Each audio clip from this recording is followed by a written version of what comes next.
بسم اللہ الرحمن الرحیم۔ السلام علیکم ورحمۃ اللہ وبرکاتہ۔ اللہم فقہنا فی الدین، اللہم فقہنا فی الدین، ربی زدنا علما وعملا متقبلا، آمین یا رب العالمین۔ رب اشرح لی صدری ویسر لی امری واحلل عقدۃ من لسانی یفقہوا قولی، آمین یا رب العالمین۔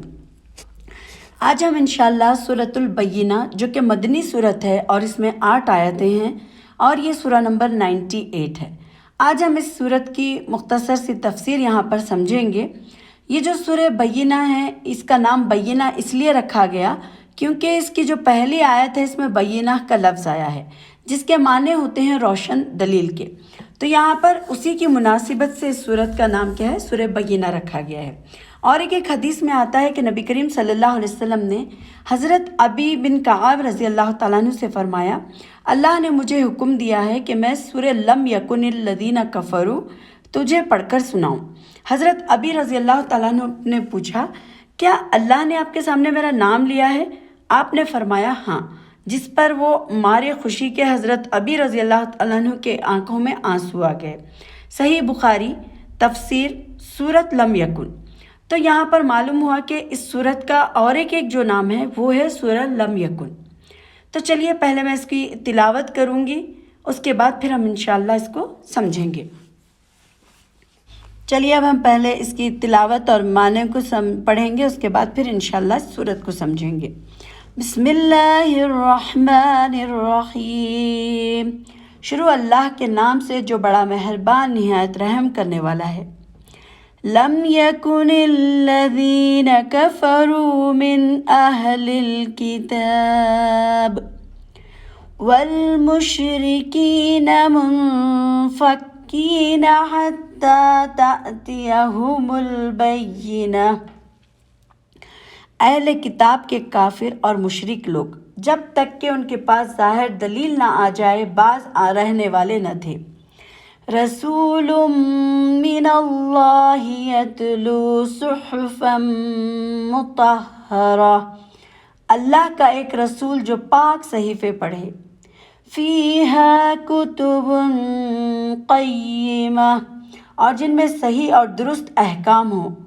وما تفرق الذین اوتوا الکتاب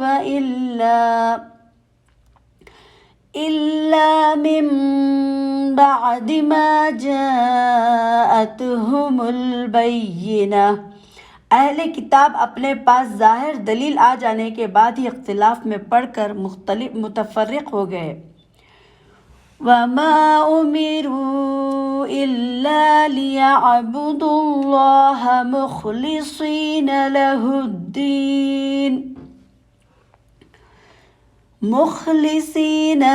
الدين حنفاء ويقيموا الصلاة ويؤتوا الزكاة وذلك دين القيمة۔ انہیں اس کے سوا کوئی حکم نہیں دیا گیا کہ صرف اللہ کی عبادت کریں، اسی کے لیے دین کو خالص رکھیں، ابراہیم حنیف کے دین پر، اور نماز کو قائم رکھیں اور زکوٰۃ دیتے رہیں، یہی ہے دین سیدھی ملت کا۔ ان الذین کفروا من اہل الکتاب والمشرکین فی نار جہنم خالدین فیہا اولئک ہم شر البریہ۔ بے شک جو لوگ اہل کتاب میں سے کافر ہوئے اور مشرکین سب دوزخ کی آگ میں جائیں گے جہاں وہ ہمیشہ ہمیشہ رہیں گے، یہ لوگ بدترین خلائق ہیں۔ ان الذین آمنوا وعملوا الصالحات اولئک هم الخیر البریہ۔ بے شک جو لوگ ایمان لائے اور نیک عمل کیے یہ لوگ بہترین خلائق ہیں۔ جزاؤہم عند ربہم جنات عدن تجری من تحتها الأنهار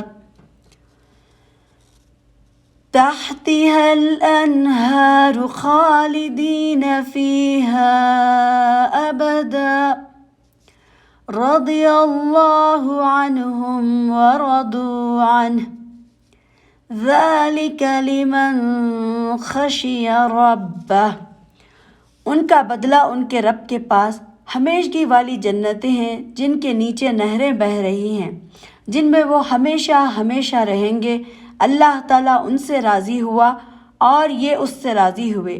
یہ ہے اس کے لیے جو اپنے پروردگار سے ڈرے۔ چلیے اب یہاں پر ہم اس کی تفسیر سمجھتے ہیں۔ لم يكن الذين كفروا من أهل الكتاب والمشركين منفكين حتى تأتيهم البينة۔ اہل کتاب کے کافر اور مشرک لوگ جب تک کہ ان کے پاس ظاہر دلیل نہ آ جائے وہ باز رہنے والے نہ تھے۔ یعنی اس آیت میں جو اللہ تعالیٰ نے پہلا لفظ استعمال کیا ہے اہل کتاب کے کافر، تو یہاں پر اہل کتاب جو کہ یہود و نصارہ تھے اللہ تعالیٰ ان سے مخاطب ہوئے، اور پھر اس کے بعد مشرکین کے بارے میں جو عرب اور عجم کے جو لوگ تھے جو بتوں اور آگ کی پوجا کرتے تھے ان کے بارے میں یہاں پر ذکر آیا ہے۔ اب اس میں یہاں پر والمشرکین منفکین کہتے ہیں باز آنے والا، اور جو یہاں پر حتی تأتیہم البینہ، بینہ کہتے ہیں دلیل یا روشن دلیل کے معنی ہوتے ہیں۔ تو یہاں پر جو مراد ہے نبی کریم صلی اللہ علیہ وسلم ہے، یعنی یہود اور نصارہ عرب اور عجم کے جو مشرکین اپنے کفر اور شرک سے باز آنے والے نہیں ہیں، اور یہاں تک کہ ان کے پاس محمد صلی اللہ علیہ وسلم قرآن لے کر آ جائیں اور پھر ان کی جو ضلالت اور ان کی جاہلیت بیان کریں اور انہیں ایمان کی دعوت دیں، تب کیا ہے وہ پھر رسول صلی اللہ علیہ وسلم کی بات مانیں گے۔ دوسری آیت میں ہے رسول من اللہ یتلو صحفا مطہرہ، اللہ تعالیٰ کا ایک رسول جو پاک صحیفے پڑھے۔ یعنی اب یہاں پر جو ذکر ہوا یہ ہے کہ نبی صلی اللہ علیہ وسلم، اور اس کے بعد یہ ہے کہ قرآن مجید جو کہ لوح محفوظ میں پاک صحیفوں میں جو درج کیا گیا ہے وہ یہاں پر مراد ہے۔ فیہا کتب قیمہ، جن میں صحیح اور درست احکام ہوں۔ یہاں یعنی کتبن کا جو لفظ یہاں پر آیا ہے اس سے مراد ہوتا ہے احکام دینیہ، یعنی دین کے جو احکامات ہوتے ہیں وہ احکام، اور قیمہ کہتے ہیں معتدل، یعنی نہ تو بہت زیادہ ہائی ہو یا پھر بہت زیادہ گرے ہوئے نہیں، بلکہ معتدل ہو، بیچ کے ہوں اور سیدھے ہوں۔ وَمَا تَفَرَّقَ الَّذِينَ أُوتُوا الْكِتَابَ إِلَّا مِن بَعْدِ مَا جَاءَتْهُمُ الْبَيِّنَةُ، اہل کتاب اپنے پاس ظاہر دلیل آ جانے کے بعد ہی اختلاف میں پڑھ کر متفرق ہو گئے۔ یعنی جو اہل کتاب تھے حضرت نبی کریم صلی اللہ علیہ وسلم کی آمد سے پہلے کیا تھا، ان سے پہلے مجتمع تھے، یہاں تک کہ آپ صلی اللہ علیہ وسلم کی جب بعثت ہوئی تو اس کے بعد کیا ہوا کہ یہ متفرق ہو گئے، اور تفرقے میں کیا ہے یہ بٹ گئے، اور ان میں سے کچھ مومن ہو گئے، لیکن اکثریت جو تھے وہ ایمان سے کیا ہے محروم ہی رہے، کیونکہ ایک تو وہ نبی صلی اللہ علیہ وسلم کا انتظار کرتے تھے، اب ان کو یہ تھا کہ وہ یہود و نصارہ میں سے ہی کیا ہے آئیں گے نبی، لیکن نبی صلی اللہ علیہ وسلم کیا ہوا قریش سے یہ نبی بن کر آئے، تو وہ لوگ ایک تو انتظار میں تھے، لیکن جب صحیح کھلی دلیل ان کے پاس آئی، نبی کریم صلی اللہ علیہ وسلم ان کے پاس آئے، قرآن جب نازل ہونا شروع ہوئی تو تب وہ تفرقے میں پڑھ کر کیا ہو گئے متفرق ہو گئے، اور ان میں سے کچھ مومن ہو گئے لیکن اکثر ایمان سے محروم رہے۔ تو اس کے بعد نبی کریم صلی اللہ علیہ وسلم جب ان کی جو بعثت ہوئی، جب وہ آئے دنیا میں اور رسالت کو دلیل سے تعبیر کرنے میں کیا ہے یہاں پر نکتہ ہے کہ آپ صلی اللہ علیہ وسلم کیا ہے صادق تھے، اور نبی صلی اللہ علیہ وسلم کیا ہے سچے ہیں، جس میں مجال انکار نہیں تھی۔ اور کیا ہوا کہ لیکن ان لوگوں نے آپ صلی اللہ علیہ وسلم کو بھی کیا کیا جھٹلایا، اور اس کے بعد حسد کیا، اور ان سے بغض کی وجہ سے کیا ہوا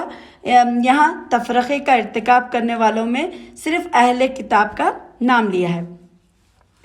اور دوسرے نے بھی اس کا ارتکاب کیا تھا، کیونکہ یہ بہرحال علم والے تھے اور آپ سے مطلب ان کے پاس بہت زیادہ علم تھا۔ یہودیوں کے بارے میں آتا ہے کہ ان کے پاس بہت زیادہ علم تھا، اور آپ صلی اللہ علیہ وسلم کی جب نبی صلی اللہ علیہ وسلم آئے تو ان کی صفات کا جب تذکرہ ان کی کتابوں میں پہلے سے کیا تھا، موجود بھی تھا، اور وہ جانتے بھی تھے کہ نبی صلی اللہ علیہ وسلم کی یہ کوالٹیز ہے، یہ صفت ہے، لیکن اس کے باوجود بھی انہوں نے کیا کیا، نبی صلی اللہ علیہ وسلم کو ماننے سے انکار کر دیا۔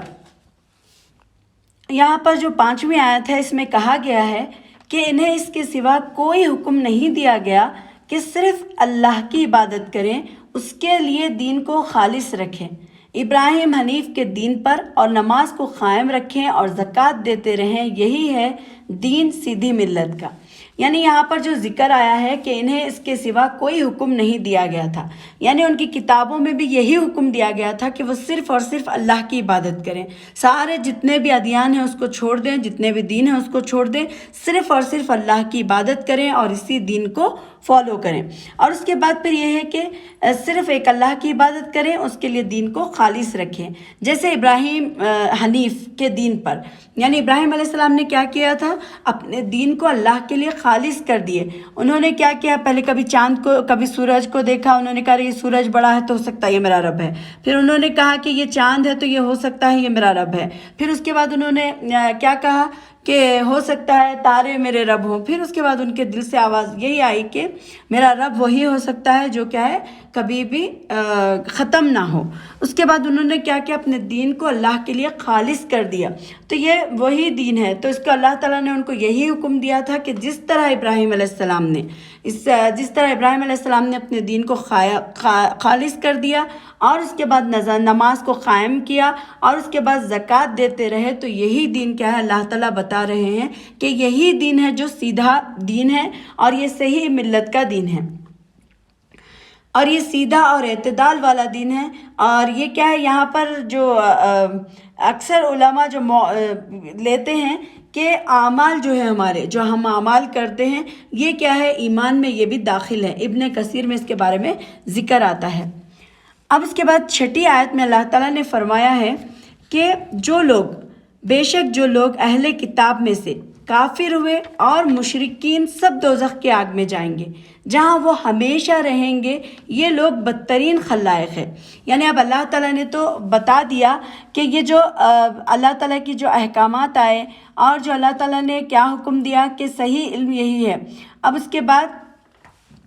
جو لوگ دین پر نہیں چلیں گے، جو اللہ تعالیٰ کے دین پر قائم نہیں ہوں گے، ان کو اللہ تعالیٰ نے کیا کہا ہے کہ وہ لوگ دوزخ میں جائیں گے جہاں وہ ہمیشہ رہیں گے، اور یہ لوگ جو ہوں گے یہ بدترین خلائق ہیں۔ یعنی جو مخلوق اپنے خالق سے کفر کرے، جو بغاوت کا طریقہ اختیار کرے اور اس کی بدترین مخلوق ہونے میں کیا ہے، اس کے لیے پھر کوئی شبہ یا کوئی گنجائش وہاں پر نہیں ہو سکتی۔ تو معلوم یہ ہوا کہ کفر کے نتیجے میں انسان میں کیا ہے، ہر انسانیت کھو بیٹھتا ہے اور بجائے کیا ہے انسان آگے بڑھنے کے وہ پھر ذلیل اور خوار ہوتے جاتا ہے۔ تو یہاں پر وہی اللہ تعالیٰ بتا رہے ہیں کہ جو لوگ مطلب اللہ تعالیٰ کے دین پر قائم نہیں رہنے والے، جو اہل کتاب بھی ہیں، جو کافر بھی ہیں، جو مشرک ہیں، تو یہ سب کیا ہے پھر دوزخ میں جائیں گے، اور دوزخ کیا ہے بہت ہی مطلب بری جگہ ہے وہ، اور اللہ تعالیٰ نے ان کے بارے میں یہ بھی کہا کہ وہ بدترین خلائق ہیں۔ تو پھر اس کی 7ویں آیت میں فرمایا گیا ہے ان الذین آمنوا وعملوا الصالحات اولئک هم خیر البریہ، بے شک جو لوگ ایمان لائے اور نیک عمل کیے یہ لوگ بہترین خلائق ہیں۔ یعنی جو دل کے ساتھ جو ایمان لائے اور جنہوں نے اعضاء کے ساتھ عمل کیے، اور جو تمام مخلوقات میں بہتر اور افضل ہیں، کیونکہ انہوں نے اپنے آپ کو اللہ کی راہ میں جھکایا، اپنے آپ کو اللہ کی اطاعت میں ڈالا، اور اللہ تعالیٰ اپنے آپ کو اللہ تعالیٰ کی فرما برداری میں انہوں نے رکھا، تو وہ کیا ہے تمام مخلوقات میں بہتر اور افضل ہیں۔ اور جو اہل علم اس بات کے قائل ہیں کہ مومن بندے ملائکہ سے بھی زیادہ شرف اور فضل میں بہترین ہیں، ان کی ایک دلیل یہ بھی آتی ہے کہ بریہ جو یہاں پر لفظ آیا ہے اس سے بھی لیتے ہیں، براء کہتے ہیں خلق کو، تو یعنی یہاں پر اسی لیے وہ مراد لیتے ہیں کہ مومن بندے کیا ہے ملائکہ سے بھی کیا ہے افضل ہیں، اور اسی سے اللہ کی جو صفت الباری ہے اس کا بھی یہاں پر پتہ چلتا ہے۔ اور اب دیکھتے ہیں کہ اللہ تعالیٰ نے کتنے پیارے انداز میں ہم کو سمجھایا ہے کہ پہلے تو بتا دیا کہ تمہارے پاس ایک ایگزامپل دی اللہ تعالیٰ نے کہ اہل کتاب کیا تھے، علم رکھتے ہوئے، جانتے ہوئے، اور پھر نبی کا انتظار کرتے ہوئے جب ان کے پاس نبی آئے، پھر اس کے بعد انہوں نے قرآن لائے، تو اس کے بعد وہ کیا ہو گئے، تفرقے میں پڑھ کر اپنے آپ کو پھر متفرق بنا لیے، اور اس کے بعد وہ گمراہ ہو گئے۔ پھر اللہ تعالیٰ نے یہاں پر نیچے کی آیتوں میں کتنے پیارے انداز میں سمجھایا کہ دیکھو تم کیا کرو کہ اللہ تعالیٰ کی عبادت کرو اور خالص اللہ تعالیٰ کی عبادت کرنا، پھر نماز قائم کرنا، اور پھر اللہ تعالیٰ نے یہاں پر ابراہیم علیہ السلام کا ذکر کیا ہے، اور پھر فرمایا کہ تم نمازوں کو قائم کرو اور زکوٰۃ دیتے رہو، اور یہی کیا ہے دین، سیدھا دین ہے۔ تو آپ دیکھیے جہاں پر اللہ تعالیٰ نے اپنی عبادت کا حکم دیا، وہیں پر اللہ تعالیٰ نے نماز کو قائم کرنے اور زکوٰۃ دینے کا ذکر کیا، کیونکہ جب تک ہم یہ کام کرتے رہیں گے تو پھر ہم بھی کیا ہے کامیاب ہیں۔ پھر اس کے بعد اللہ تعالیٰ نے فرمایا کہ پھر اس میں کوئی شک نہیں ہے کہ جو لوگ بھی اہل کتاب میں سے کافر یا مشرکین ہیں ان کو اللہ تعالیٰ کیا کرے گا کہ وہ دوزخ کی آگ میں ہمیشہ ہمیشہ ان کو وہاں پر ڈالے گا، اور یہ لوگ کیا ہے اللہ تعالیٰ کی بہت ہی بدترین مخلوق ہے۔ پھر اس کے بعد اللہ تعالیٰ نے فرمایا کہ جو لوگ، اب دیکھیے پہلے تو اللہ تعالیٰ ڈرا دیے کہ تم اگر ایسے حرکت کرو گے تو تم پھر دوزخ میں جائیں گے، لیکن پھر یہاں پر اللہ تعالیٰ ذکر کر رہے ہیں کہ ان الذین آمنوا وعملوا الصالحات، بے شک جو لوگ ایمان لائے اور نیک عمل کیے تو وہ کیا ہے پھر اولئک هم الخیر البریہ، یہ کیا ہے بہترین خلائق ہے، بہترین اللہ تعالیٰ کی مخلوق ہے جس کو اللہ تعالیٰ نے دنیا میں بھیجا ہے۔ جزاؤہم عند ربہم جنات عدن تجری من تحتها الانہار خالدین فیہا ابدا رضی اللہ عنہم ورضوا عنہ ذالک لمن خشی ربہ، اور ان کا بدلہ ان کے رب کے پاس ہمیشگی والی جنتیں ہیں جن کے نیچے نہریں بہہ رہی ہیں، جن میں وہ ہمیشہ ہمیشہ رہیں گے۔ اللہ تعالیٰ ان سے راضی ہوا اور یہ اس سے راضی ہوئے، یہ ہے اس کے لیے جو اپنے پروردگار سے ڈرے۔ یعنی یہاں پر ایمان و اطاعت اور عمل صالح کے سبب کی وجہ سے انہیں کیا ہوگا کہ جو لوگ ایمان لائے اور پھر نیک عمل کرتے رہے،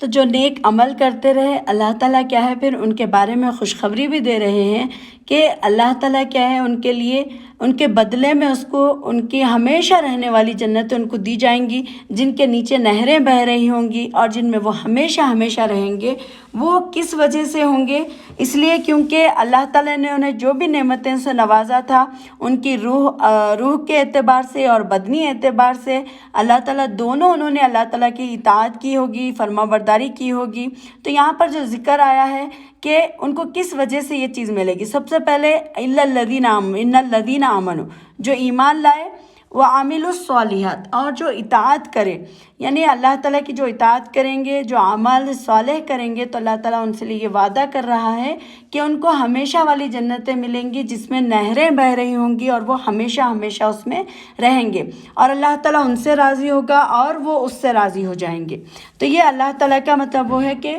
جو انسان نیک عمل کرے گا تو وہ اللہ تعالیٰ کی اطاعت کرے گا، اور جو اللہ تعالیٰ کو ماننے والا ہے اللہ تعالیٰ اس کو کبھی بھی ضائع نہیں کریں گے، اللہ تعالیٰ ان سے راضی ہوگا اور وہ بندے اللہ تعالیٰ سے راضی ہو جائیں گے۔ یہ ہے اس کے لیے جو اپنے پروردگار سے ڈرے، یعنی یہ جو جزا اور یہ جو رضامندی ان لوگوں کے لیے ہے جو دنیا میں اللہ تعالیٰ سے ڈرتے رہتے ہیں اور ڈر کی وجہ سے اللہ کی نافرمانی کے ارتکاب سے بچتے ہیں، اور اگر کسی پر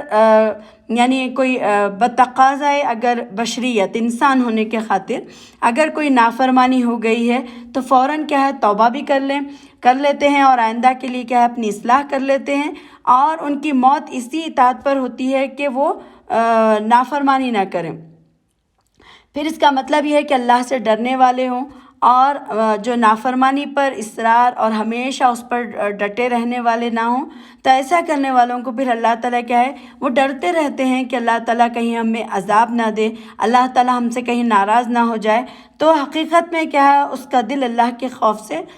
خالی بھی نہیں ہوتا۔ لیکن اگر وہ نہ ڈرے، نافرمانی کرے اور پھر اللہ تعالیٰ کی مطلب اپنے غلطی پہ ڈٹا رہے، تو پھر وہ کیا ہے، اللہ تعالیٰ کے خوف سے اس کا دل خالی ہو جاتا ہے۔ تو یہاں پر اللہ تعالیٰ نے یہ بہت ہی اچھی مثال اللہ تعالیٰ نے یہود و نصارہ کی دی، اور مشرکین کو سمجھانے کے لیے کہ دیکھو تم یہ اس کی وجہ سے کیا ہے، تفرقے میں پڑھ کر نقصان اٹھا رہے ہو۔ تو اللہ تعالیٰ سے دعا کرتی ہوں کہ اللہ تعالیٰ ہم سب سے راضی ہو جائے، اور اللہ تعالیٰ ہمیں بھی، اللہ تعالیٰ ہم سے راضی ہو جائے اور ہم اللہ تعالیٰ سے راضی ہو جائیں۔ اور اللہ تعالیٰ نے جو اپنے نیک بندوں کے لیے، یعنی جو ایمان لائے اور نیک عمل کیے، جن کے لیے اللہ تعالیٰ نے بہترین خلائق کہا ہے، اللہ تعالیٰ ہمیں ان میں شامل، ہم سب کو اس میں شامل کر لے، اور اللہ تعالیٰ ہم سے راضی ہو جائے، اور ہمیں بھی وہی جنتیں عطا کرے جو ہمیشہ رہنے والی ہیں، جن کے نیچے نہریں بہہ رہی ہوں گی، اور ہمیں ہمیشہ کے لیے وہاں پر اللہ تعالیٰ ڈال دے، اور اللہ تعالیٰ ہماری اصلاح فرمائے۔ آمین۔ وآخر دعوانا الحمد للہ رب العالمین۔ السلام علیکم ورحمۃ اللہ وبرکاتہ۔ انشاءاللہ ہم پھر نیکسٹ سورہ کے ساتھ ملیں گے، تو آپ میرے چینل کو سبسکرائب کر لیجئے۔ انشاءاللہ ہم پھر آگے کی تفسیر پڑھیں گے۔